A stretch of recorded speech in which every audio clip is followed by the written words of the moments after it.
Salem may be best known for the witch trials of the 17th century, but during the 18th century, it was one of the nation's most significant ports, with tall ships bringing in goods from faraway lands. Salem is a port town, it's a port city, and in the late 1700s, early 1800s, the city became incredibly wealthy on the shipping from the east, from China, Sumatra. They brought in things like tea, silk, porcelain, furniture, paintings, and the merchants of Salem became incredibly wealthy on this trade. This is globalization 200 years ago. People don't realize we were trading with China and Asia far before recent times. Salem was the home to the spice trade, which not only impacted our country's culinary evolution, but also changed Salem's economic landscape.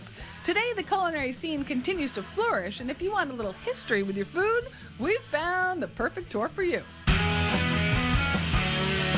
Salem Food Tours was founded by Karen Scalia, a local Salem tour guide with a passion for fresh food and cuisine. She knew that sharing Salem's past with a taste of the culinary present was the perfect way for visitors to understand and appreciate this much-loved city. I love to start here at Salem Spice, actually, and one of the reasons why is we are actually the home of the spice trade. It's a perfect way to segue into people understanding what happened here historically. And we created the first millionaires in the United States from our spice trade history. And a very interesting piece of kind of culinary kismet, if you will. The founder of Salem, Roger Conan, is actually the great-great-great-great-great-grandfather, I think I have the right number of greats, to Scott Conan, who is, of course, the famous chef from the Food Network. I mean, so starting from our very first steps here in Salem in 1626 all the way to the present day, we have this really vibrant restaurant scene and a vibrant localvore scene with restaurants sourcing from local New England farms. It's very important to us here. So we like to kind of give people a taste of that. It's really interesting because the spices really started here in the United States all over in 1797 when a ship came in here to Salem Harbor under Captain Jonathan Carnes.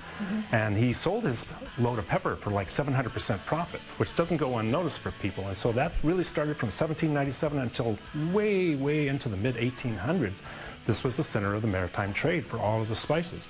There'd be like 30 or 40 different slips out here on the harbor, and they would be filled with all kinds of ships. In fact, there would be hundreds of ships here in the harbor and thousands still sailing out there in the ocean. There's a story of the king of Sumatra that looked out over his harbor one day and said, "Salem must be one big important country to have so many ships based there." And at the time, pepper was the biggest import, and it is still the biggest import. Almost all of the really interesting spices that we see now only grow within 15 degrees of the equator, and so we still have to ship most of them here because we just can't grow them here. A few other places you may want to put on your list are Scratch, where everything is sourced locally and made from scratch. Even the banana jam in Chef Bill Fogarty's Elvis Special. Now you may recognize these Harbor Sweets Sweet Sloops, made of almond butter crunch, white and dark chocolate with pecan dusting. You can even take the Harbor Sweets factory tour like we did. Admit it, I look good, okay? And don't forget to check out the oldest candy shop in the country, Ye Old Pepper Company on Derby Street, right across from the House of the Seven Gables. I've been on a diet, but this is just for the job. You know, what kind of reporter would I be? Now, Derby Street was named after America's very first millionaire who made his fortune right here in Salem. Elias Haskett Derby was among the wealthiest post-revolutionary merchants. He also owned the Grand Turk, the first New England vessel to trade directly with China.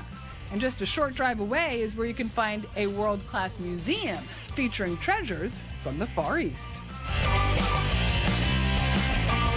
Journey through a world of art and culture at the Peabody Essex Museum, where the wealth and power of historic Salem are showcased in an amazing collection of art and culture from New England and around the globe. The Peabody Essex Museum is the nation's oldest museum. It was formed by sea captains who were sailing out from Salem in search of trade, America's first global entrepreneurs. And part of their task was to bring stuff back, and they formed the nation's first museum in 1799.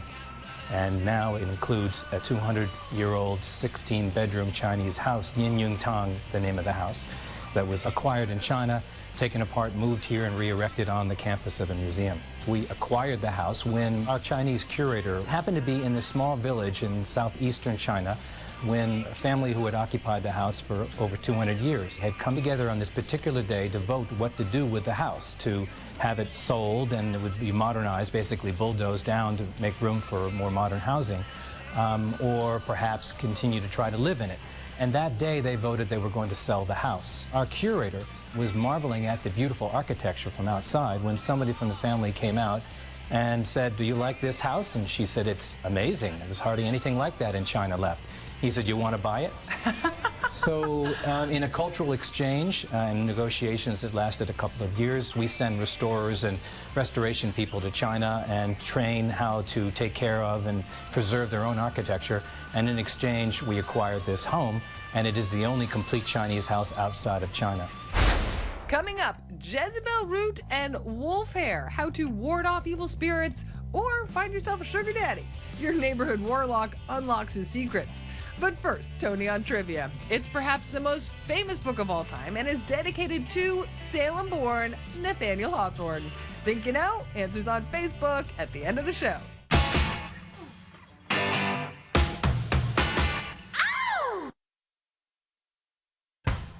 This week's Toni on New York was brought to you by Chevy, with a full line of award-winning models. Find out more at ChevyOffers.com.